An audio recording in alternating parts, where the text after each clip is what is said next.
चलिए आज हम लोग समुच्चय यानी कि सेट के बारे में पढ़ेंगे। हम लोगों ने पिछली पिछली 2 वीडियो से काफ़ी चीज़ों के बारे में जानकारी प्राप्त कर चुके हैं। आज हम लोग इस वीडियो के अंतर्गत जो कि सेट्स के अंतर्गत हम क्या पढ़ेंगे? परिमिति समुच्चय यानी कि फाइनाइट सेट। देखिए परिमिति एवं अपरिमिति समुच्चय अर्थात जो परिमिति होते हैं अपरिमिति समुच्चय यानी कि फाइनाइट सेट्स और इनफाइनाइट सेट्स क्या होते हैं, इन सभी विभिन्न चीजों के बारे में आज हम लोग जानकारी प्राप्त करेंगे। तो पहले बात कर लेते हैं परिमिति समुच्चय यानी कि फाइनाइट सेट्स क्या होते हैं यानी कि परिमिति समुच्चय। तो देखिए परिमिति समुच्चय वे समुच्चय होते हैं जिसके अवयवों की संख्या यानी कि जिसके सदस्यों की संख्या गिनी जा सके तथा बताई जा सके, उसे हम ना परिमिति समुच्चय कहते हैं। जैसे उदाहरण से आपको समझाते हैं, तब जाके आपको समझ में आएगी कि परिमिति समुच्चय क्या होते हैं। तो चलिए अभी देखिए,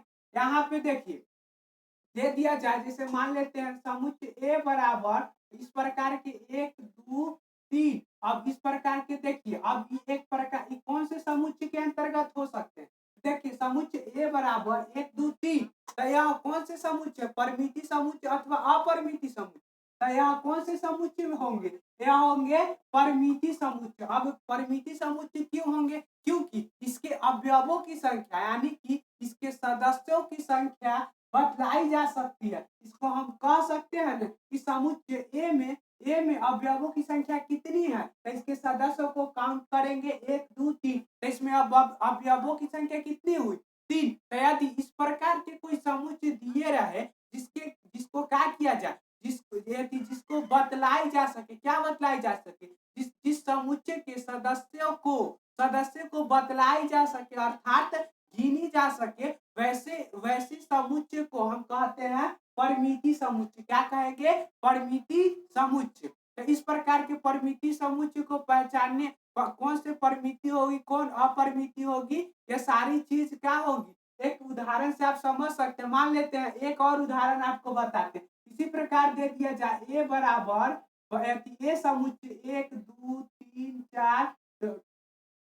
अब बताइए यह परिमिति समुच्चय है? तो क्या है? परिमिति समुच्चय नहीं है। क्यों नहीं है? क्योंकि हमने परिमिति समुच्चय की आपको परिभाषा बताई थी कि परिमिति समुच्चय कौन होगी? परिमिति समुच्चय वही होगी जिसके अवयवों की संख्या क्या किया जाए, जिसके सदस्यों की संख्या गिनी जा सके अर्थात बतलाई जा सके। लेकिन आप देखिए यहाँ आप क्या एक समुच्चय के सदस्य को गिन सकते हैं? नहीं गिन सकते। यह मतलब इनफाइनाइट है यानी कि कहा इसका अंत कहाँ है से हमको पता ही नहीं है, तो हम इसके कितने सदस्य रखेंगे? 1 2 3 4 रखेंगे तो गलत हो जाए, क्योंकि यह 4 के अलावा भी और आगे बढ़ते जाएगा। इसीलिए यह क्या हो जाती है? यह तो परिमिति समुच्चय है किंतु यह परिमिति समुच्चय नहीं है। तो अब देखिए, अब परिमिति समुच्चय है या नहीं है? तो अब ये परिमिति समुच्चय नहीं है तो क्या है?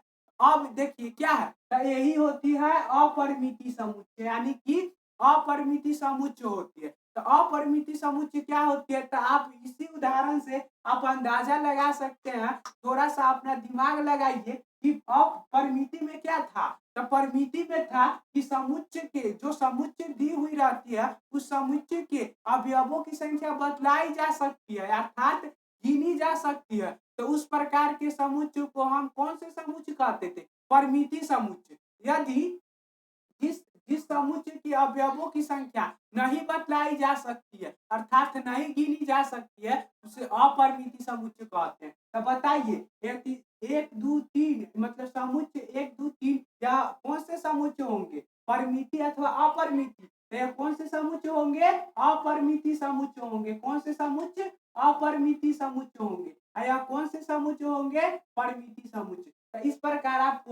इस प्रकार आपको परिमिति अथवा अपरिमिति में भेद करना हो, यानी कि इसमें भेद करने का मतलब है कि इसको पहचानना हो कि कौन परिमिति होते हैं, कौन अपरिमिति होते हैं। तो ये सारी चीज आप किससे पता कर सकते हैं? तो इसको पता करने के लिए आपको क्या करनी पड़ेगी? पहले तो आप ना कोई समुच्चय दी हुई रहती है, उस समुच्चय के लास्ट में देखिए समुच्चय के लास्ट में जिस समुच्चय के लास्ट में आप जिस समुच्चय के अवयवों की संख्या बतला सकते हैं अर्थात उसको बतलाई जाए, यानी कि बतलाई जाए तो वो कौन से समुच्चय होंगे? परिमिति समुच्चय होंगे।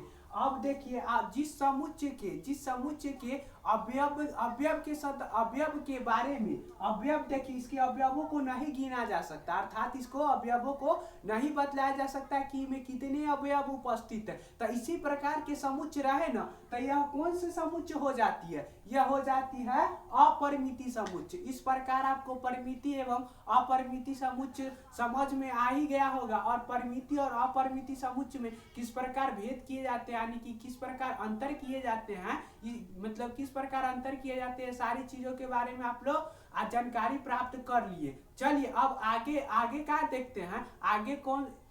अब देखिए, अब हम बात करते हैं थोड़ा समतुल्य समुच्चय, यानी कि इक्विवेलेंट सेट्स। आज हम लोग इसमें केवल कुछ कुछ ऐसे टर्म्स के बारे में बात करेंगे जिसके बारे में जानकारी प्राप्त करना बहुत ही सेट्स के लिए आवश्यक है। अब उसके बाद यदि इस सारे सेट्स के जानकारी प्राप्त हो जाती है, उसके बाद हम लोग इस अध्याय के अभ्यास प्रश्न को भी करने की कोशिश करेंगे। तो चलिए अभी जब तक बात कर लेते हैं समतुल्य समुच्चय, यानी कि इक्विवेलेंट सेट्स। जो तो अभी क्या होते हैं, समतुल्य समुच्चय क्या होते हैं? दो परिमिति समुच्चय के अवयव, दो परिमिति समुच्चय एक समतुल्य समुच्चय कहलाते हैं। किंतु अब दो तो समुच्चय होंगे तो सभी नहीं कहला जाएंगे, क्या है? किंतु उसमें न क्या होनी चाहिए, किंतु दोनों समुच्चय के अवयवों की संख्या समान होनी चाहिए, तब ये जाके वह समतुल्य समुच्चय कहलाएगी। जैसे जैसे बात कर लेते हैं, मान लेते समुच्चय ए दिया हो, देखिए 1 2 3। अब इस प्रकार देखिए कितने हुए? 3। अब इस प्रकार समुच्चय कोई बी दिए हो, ठीक है। अब इस प्रकार ए क्या लिख दे, ए ई आई। अब देखिए इस प्रकार दे दिए गए, तो बताइए यह समतुल्य समुच्चय है? तो समतुल्य समुच्चय होगा। काहे समतुल्य समुच्चय होगा? क्योंकि इसमें इस समुच्चय ए में समुच्चय बी में, यानी सब जितने समुच्चय ए के अवयवों की संख्या है उतने ही समुच्चय बी के अवयवों की संख्या। तो इस प्रकार के कोई समुच्चय दिया रहे ना, तो आप कह दीजिएगा कि समतुल्य समुच्चय है। क्या समुच्चय है? समतुल्य समुच्चय। एक बार समतुल्य समुच्चय की परिभाषा इसी के अकॉर्डिंग बना लीजिए कि समतुल्य समुच्चय क्या होते हैं। तो यदि दो परिमिति समुच्चय समतुल्य समुच्चय कहलाते हैं, किंतु उनके अवयवों की संख्या क्या रहे, उनके अवयवों की संख्या क्या रहे? बराबर रहे, तब कहेंगे कि यह समतुल्य समुच्चय है। तो समतुल्य समुच्चय के अवयवों की संख्या को बताने के लिए हम कौन से क्या कहते, कौन से उसको क्या कहेंगे? Cardinal number. तो चलिए कार्डिनल नंबर एन समुच्चय ए इसको बढ़ाए के एन समुच्चय बी।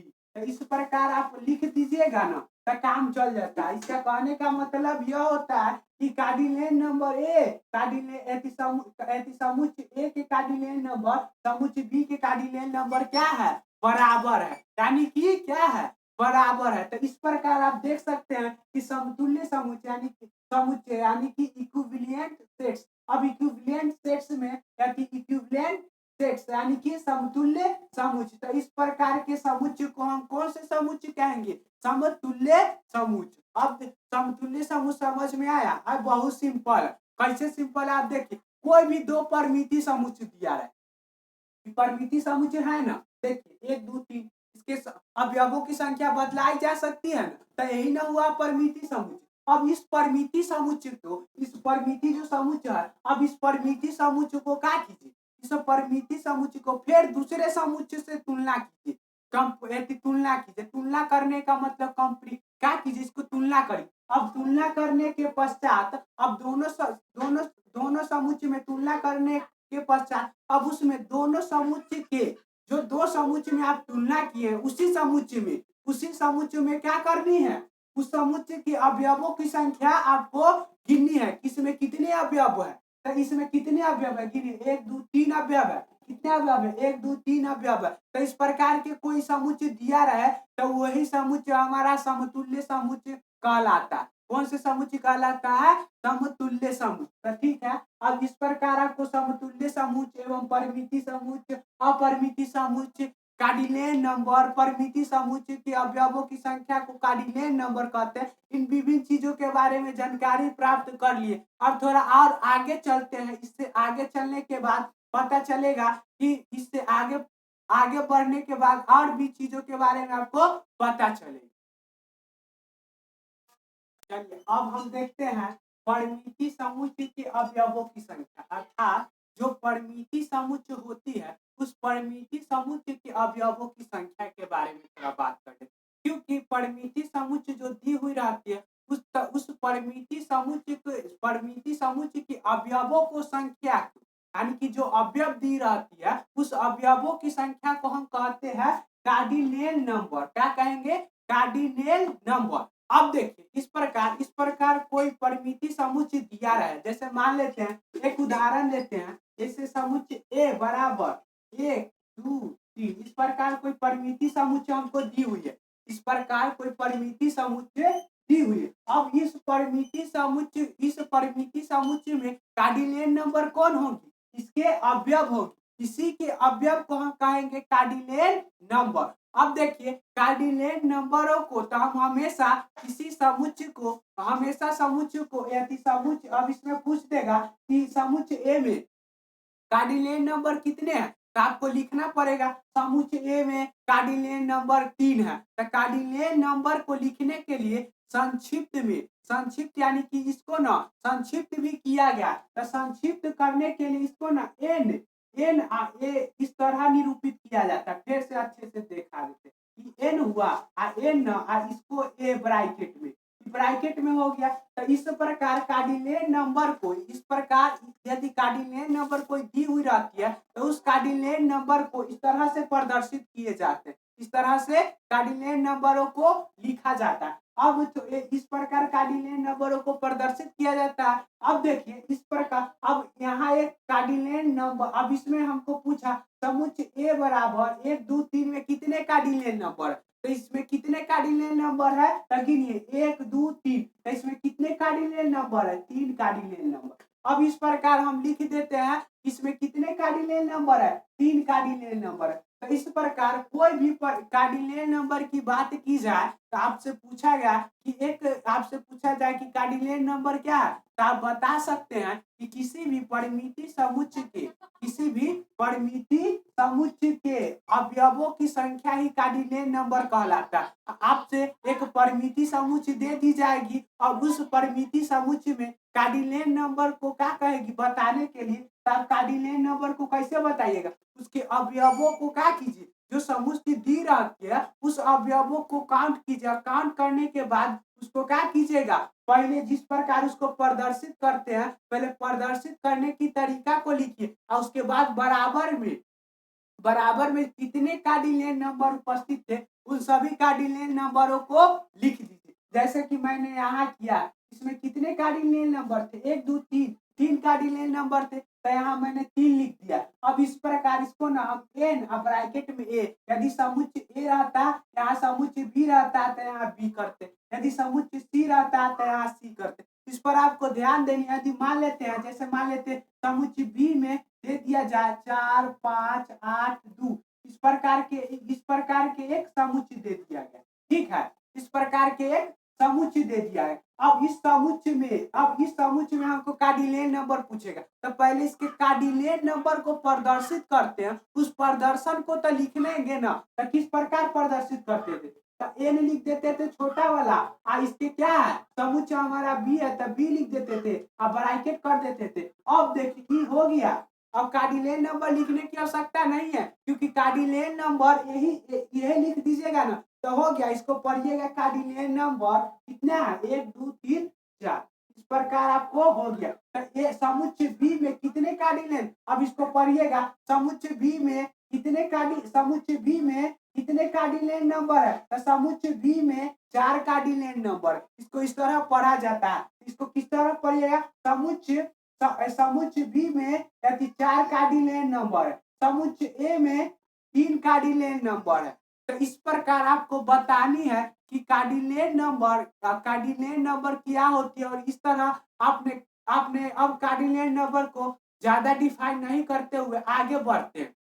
तो आगे बढ़ते हैं क्योंकि कार्डिनल नंबर के बारे में हम लोग काफी काफी चीजों के बारे में जानकारी प्राप्त कर चुके। अब आगे की ओर बढ़, अब देखिए, अब इस पर संकेत संकेत इस प्रकार और इस प्रकार के कोई संकेत दिया रहे, आप कहिएगा अब यह क्या लिख दिए हैं, अब इस संकेतवा का क्या है। तो इस संकेत का ना संकेत के समुच्चय के सिद्धांत में बहुत ही प्रयोग किए जाते हैं, इसीलिए इस संकेत को सुविधा के लिए बनाया गया है, सुविधाजनक के लिए बनाया गया। तो इस संकेत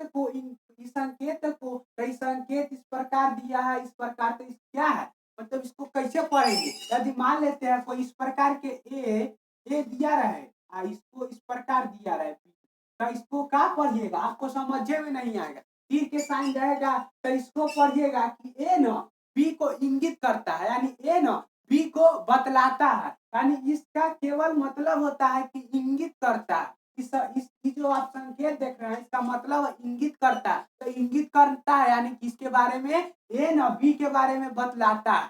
तो इसको कैसे पढ़िएगा, ए बी को इंगित करता है। अब इस प्रकार आप देख लिए कि इस प्रकार की कोई लिखा रहता है, आपको समझ जाना है ए न बी के बारे में बता रहा है, यानी कि ए न बी को इंगित करता है। अब इसी प्रकार अब इसको पढ़ने के भी तरीका को हम बता दी। अब इसी प्रकार कोई इस प्रकार दिए रहे ए और इसको दोनों तरफ दिया रहे इस प्रकार, तो आप थोड़ा बहुत समझ ही गए होंगे कि क्या हम कहना चाहते हैं।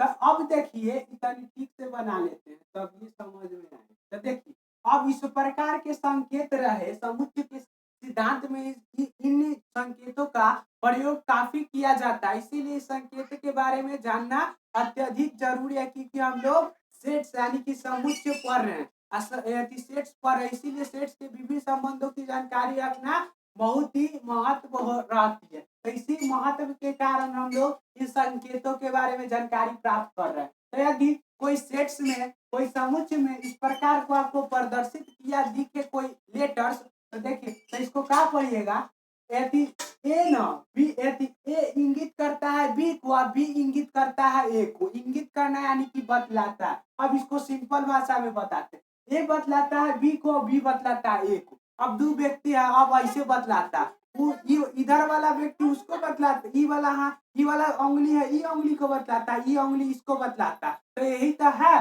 कि दोनों तरफ के, तो इसी तरह इसके बारे में इसको बतलाता है। तो इसको इस प्रकार के कोई सिंबल दिया रहा है, तो आपको समझ रहना है कि उसके ए न बी के बारे में बता रहा है, ए बी के बारे में इंगित कर रहा है। तो इन सभी चीजों के बारे में हम लोग क्या करते हैं, अब इस संकेत ना आपको याद देखिए, सिंबल इस प्रकार और इस प्रकार, अब इसको ना इस सिंबल है, तो इस सिंबल को वाला क्या नाम हो सकता है, तो इंगित करता है, क्या करता है, इंगित। तो आप हमेशा नहीं बोल दीजिए इस प्रकार है, इस पर ना कह देते हैं कि कोई दिशा रहती है, जैसे मान लेते हैं कहीं कहीं चौड़ा है, तो इस तरह के बना दिए जाते हैं, और इसको क्या किए जाते हैं, इस तरह मतलब रास्ता दिखाने के लिए इस तरह बता दिया जाता है। इसका मतलब क्या होता है, आगे की ओर। तो क्या कर रहा है, ये रास्ता है ना, ये रास्ता से बता रहा है कि आप आगे जाइए, कहाँ जाइए, आगे जाइए। तो यही कहता है, इंगित करता है या बतलाता है, संकेतों का प्रयोग किया जाता है। तो दैनिक जीवन में इन संकेतों का भी प्रयोग काफी किया जाता है। चलिए अब इस सब बातों को छोड़ते हैं, अब आगे बढ़ते हैं। अब देखिए अब हम थोड़ा बात कर लेते हैं बराबर समुच्चय, इक्वल सेट्स। आप कहिएगा आप कितना सेट्स बताइएगा, अभी तक केवल सेट्स के परिचय है, क्या है, अभी सेट्स के प्रकार तो बचा हुआ है। तो आप पूछेगा कि अब बता रहे थे अपनी से क्या है, तो ये सारी सेट्स की जानकारी है कि कौन कौन से सेट्स होते हैं, सेट्स के क्या क्या होते हैं, सारी सेट्स के विभिन्न चीजों की जानकारी है। अब सेट्स के प्रकार अभी बची हुई है, तो पहले सेट्स के प्रकार को जानने से पहले बराबर समुच्चय यानी कि इक्वल सेट्स के बारे में जब थोड़ा जान लेते हैं। तो इक्वल सेट्स से मतलब बराबर से ऐसा ही पता चल रहा है, तो इस पर भी आपको बता देते हैं कि बराबर सेट्स क्या होते हैं, यानी कि इक्वल सेट्स क्या होते हैं। तो बराबर समुच्चय, तो बराबर समुच्चय कौन क्या होते हैं, तो बताते हैं कि बराबर समुच्चय की परिभाषा है।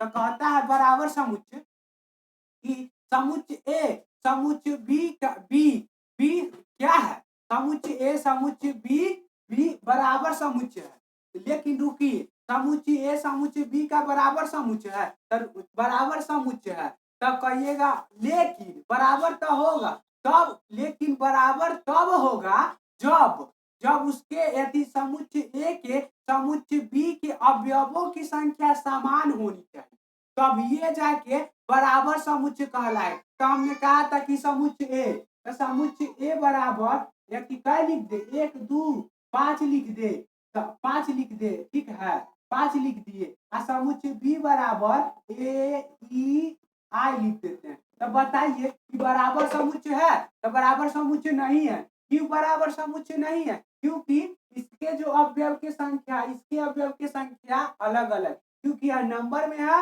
और यह लेटर में, तो इसीलिए यह बराबर समुच्चय नहीं है, बराबर समुच्चय नहीं है। अब थोड़ा बराबर समुच्चय की बात कर लेते हैं। तो बराबर चलिए इसी प्रकार बी के जगह पे हम 5 2 1 रख देते हैं, ठीक है। तो ई बताइए ई बराबर समुच्चय है? तो कहिए, देखने के बाद पता चलेगा कि है। तो कैसे है बराबर सम, आप कहिएगा कि पहिलक्का में 5 है, तो यहाँ पहिलक्का में 1 है, तो उसे इसके पदों से आपको कोई लेना नहीं है, यानी किसके जो पद होते हैं, इसके जो टर्म्स होते हैं, इसके पद यानी प्रथम स्थान या द्वितीय स्थान है, इससे इसके कोई मतलब नहीं। इसको केवल इतना मतलब है कि समुच्चय ए वाला समुच्चय बी में उपस्थित है कि नहीं से देखिए। तो देखिए कि समुच्चय ए वाला, तो समुच्चय ए 5 5 2 2 1 1 उपस्थित है ना, तो यही हो गई कौन समुच्चय, इक्विवेलेंट सॉरी कौन से है, इक्वल सेट्स, यानी कि बराबर सेट्स।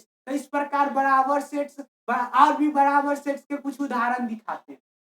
देखिए कोई बराबर सेट्स, इसको मिटा देते हैं, इसको मिटा, तो समुच्चय समुच्चय ए बराबर अति ए बराबर इसको ना एक्स एक्स अति अति कौन से अक्षर ले, शब्द अति शब्द ले लेते हैं, शब्द net N E T net, net है, ठीक है, समुच्चय है, तो इसको समुच्चय है ना, तो इसको ऐसे लिखिए ना, समुच्चय है।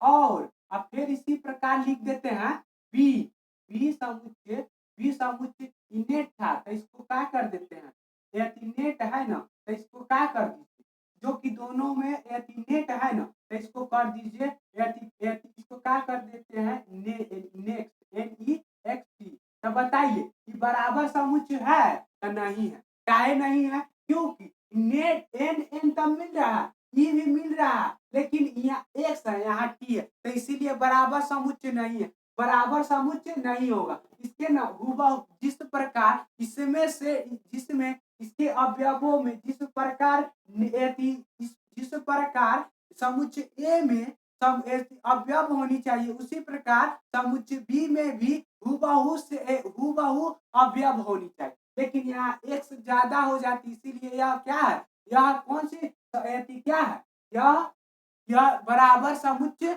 नहीं है, बराबर समुच्चय नहीं। तो इस प्रकार आपको ध्यान में रखनी है। पहले तो आप जिस जो समुच्चय दी हुई रहती है उस समुच्चय को ध्यान से देखें, और समुच्चय को ध्यान से देखने के पश्चात समुच्चय ए के अवयव को देखें, फिर समुच्चय बी के अवयव को देखें, तत्पश्चात तुलना कीजिए कि समुच्चय ए में समुच्चय बी के सभी सदस्य बराबर है, बराबर यानी कि हुबहू है, तो हुबहू है, तब ये बराबर समुच्चय होंगे। अर्थात एक भी लेटर या एक भी संख्या इधर उधर रह सकता है, लेकिन एक भी संख्या क्या न रहे, एक संख्या ए में उपस्थित रहे, तब भी क्या करनी है, तो यदि कोई संख्या जैसे मान लेते हैं यहाँ कोई लेटर है, एन ई टी है और यहाँ एन ई एक्स टी है, तो एन ई मिल रहा है, टी भी मिल रहा है, लेकिन एक्स नहीं मिल रहा, तो इसीलिए हम क्या कहेंगे, भाई जो समुच्चय आप लिखे हैं यह समुच्चय क्या है, कौन इक्वल सेट्स नहीं है, क्योंकि इक्वल होने के लिए यहाँ के आपको क्या करनी पड़ेगी,